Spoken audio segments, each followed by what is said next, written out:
जय हिंद, नमस्कार। वेलकम आप सभी का एक बार फिर से बहुत बहुत स्वागत है सुप्रिया ऑनलाइन क्लासेस पे।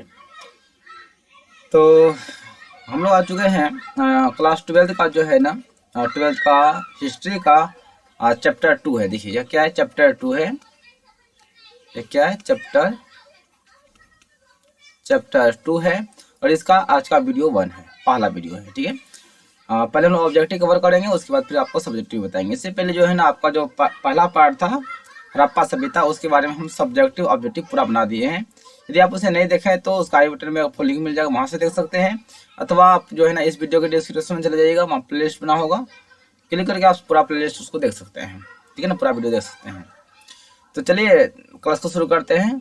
यदि आपको वीडियो अच्छा लगेगा तो वीडियो को लाइक शेयर और सब्सक्राइब जरूर कर लीजिएगा चैनल को। ठीक है, तो चलिए आपका पहला अच्छा क्वेश्चन है कि फूट डालकर विजय प्राप्त करने का कार्य सर्वप्रथम किस राजा ने किया था?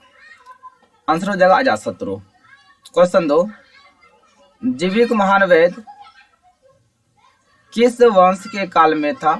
वह था हर्यक वंश के काल में था। किसके काल में? हर्यक वंश के काल में।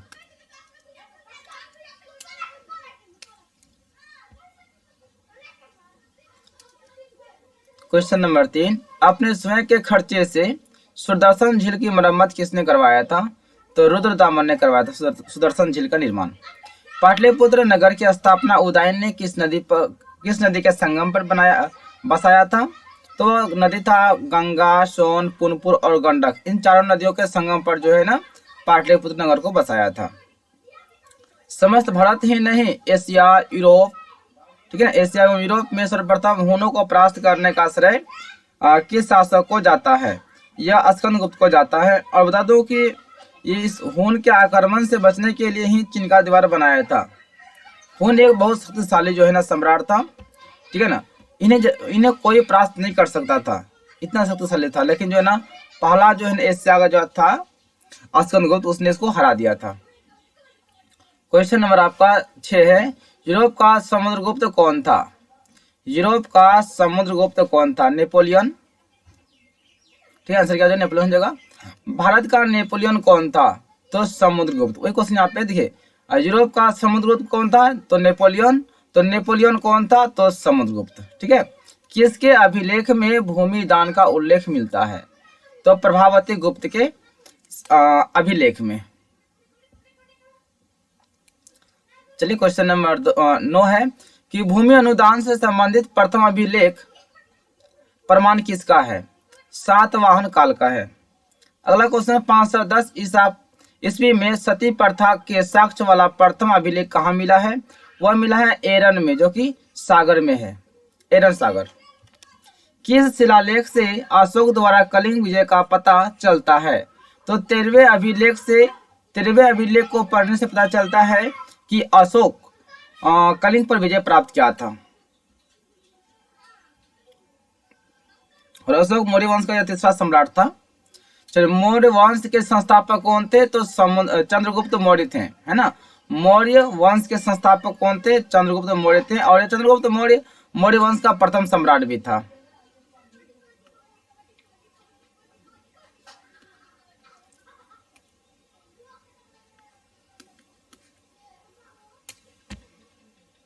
एक मिनट,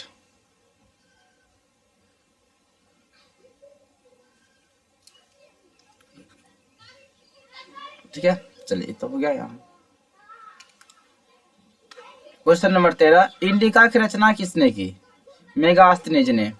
अर्थशास्त्र की रचना किसने की? कौटिल्य यानी चाणक्य ने। कौटिल्य को ही चाणक्य कहा जाता है। प्रयाग प्रशस्ति की रचना किसने की थी? प्रयाग प्रशस्ति की रचना किसने किया था? तो हरिसेन ने किया था। क्वेश्चन 16 है कि कौन से चीनी यात्री गुप्त वंश के शासनकाल में भारत आए थे? फाहियान थे वह। भारत के इतिहास में किस काल को स्वर्ण युग के नाम से जानते हैं? तो गुप्त काल को। भारत के इतिहास में गुप्त काल को स्वर्ण युग के नाम से जाना जाता है। क्वेश्चन नंबर 18 है, मौर्य वंश के शक्तिशाली शासक कौन था? तो मौर्य वंश के शक्तिशाली शासक तो जो है आपका अशोक था। और अशोक को जो है ना प्रियदर्शी शासक भी कहा जाता है।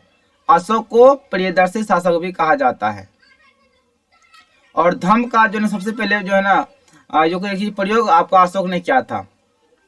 क्वेश्चन नंबर 19 है, किस शासक के दरबार में नवरत्न रहते थे? तो चंद्रगुप्त विक्रमादित्य के दरबार में, चंद्रगुप्त द्वितीय विक्रमादित्य के दरबार में नवरत्न रहते थे। नवरत्न का मतलब हुआ नौ विद्वान। चलिए क्वेश्चन नंबर 20 है कि अभिज्ञानम शकुंतलम के रचनाकार कौन है? आंसर हो जाएगा कालिदास। हर्ष चरित्र के रचनाकार कौन है? तो वानभट्ट हैं। क्वेश्चन नंबर 22 है कि प्राचीन काल में अभिलेख की शुरुआत किस शासक ने की? तो अशोक ने किया था। सबसे पहले अभिलेख का शुरुआत अशोक ने किया था। मौर्य काल के टकसाल का प्रधान कौन था? मौर्य काल के टकसाल का प्रधान आपका था लक्षणाध्यक्ष। कौन था? लक्षणाध्यक्ष। चलिए क्वेश्चन नंबर 24 है कि पतंजलि के महाभारत से किसकी जानकारी मिलती है? मौर्य काल की जानकारी मिलती है। क्वेश्चन नंबर आपका 25 है कि अर्थशास्त्र और इंडिका से किस राजवंश के बारे में जानकारी मिलती है? आंसर आपका हो जाएगा मौर्य वंश। एलोरा में कैलाश मंदिर किस राजवंश ने निर्मित किया था? तो राष्ट्रकूट ने किया था। किसने? राष्ट्रकूट ने। क्वेश्चन आपका 27 है कि 16 महाजनपदों में सबसे महान महाजनपद कौन था? वह था मगध का महाजनपद, मगध था। क्वेश्चन नंबर 28, वज्जी को सामाजिक ग्रंथों में क्या कहा गया है? तो वज्जी को सामाजिक ग्रंथों में गणतंत्र कहा गया है। जनपद शब्द का क्या अर्थ है? जनपद शब्द का अर्थ है जहां लोग अपना घर बनाते हैं।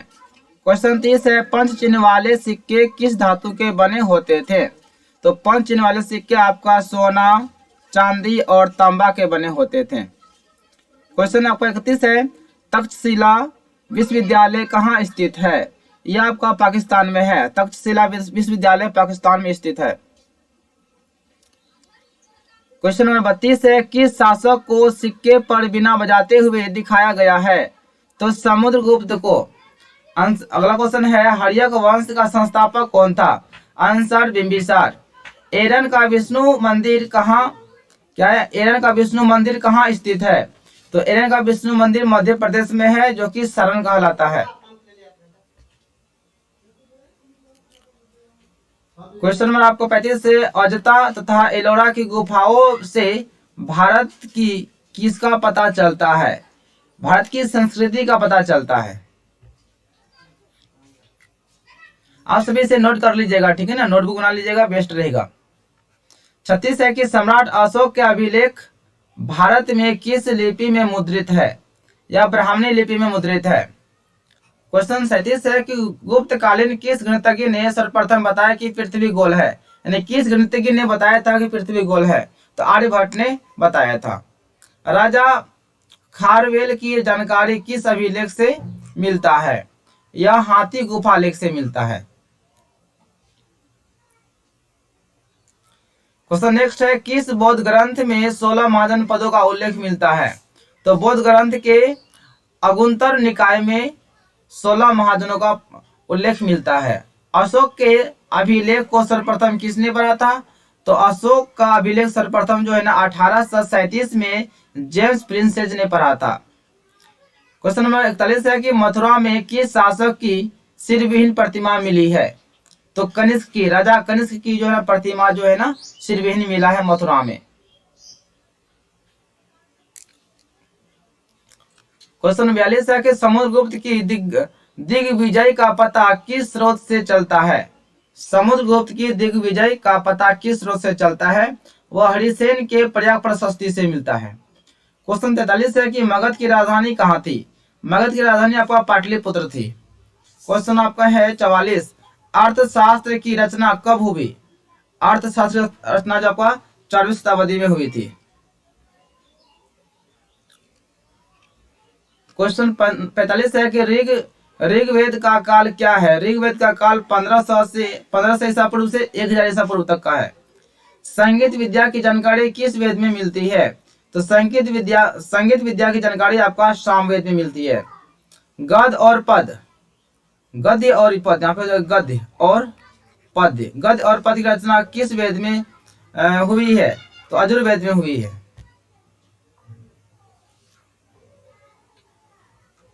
चलिए नेक्स्ट क्वेश्चन है, कौन से वंश अपने माता के नाम से था? कौन सा वंश था जो कि अपने माता का नाम से था? वह था सातवाहन वंश।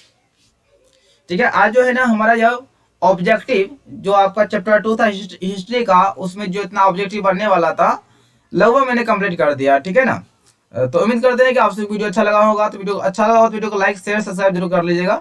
ठीक है, अब बता दो कि आपका जो है ना नेक्स्ट वीडियो जो आएगा वो आपका आएगा सब्जेक्टिव आ जाएगा। देख लीजिए यहाँ पे सब्जेक्टिव लिखा हुआ है। सब्जेक्टिव आपको हम बताएंगे, जो कि पहला क्वेश्चन है मौर्यकालीन इतिहास के प्रमुख स्रोतों का वर्णन करें। ठीक है ना, तो यदि आप एग्जाम 2023 में देने वाले 12th के स्टूडेंट हैं तो आपके लिए यह वीडियो बहुत ही वीवीआई वीडियो है, बहुत ही इंपॉर्टेंट सब क्वेश्चन इसमें बताया जा रहा है। तो हम आपसे ये रिक्वेस्ट करेंगे आप जो है ना इस क्वेश्चन को जरूर नोट कर लीजिएगा। ठीक है, बाकी बात अपना तैयारी कीजिए, मेहनत कीजिए, मन से पढ़िए और आपका जो है रिजल्ट जो है ना बेहतर होगा। ठीक है, तब तक के लिए bye, all the best, thank you, best of luck, जय हिंद, वंदे मातरम। मिलते हैं नेक्स्ट क्लास में।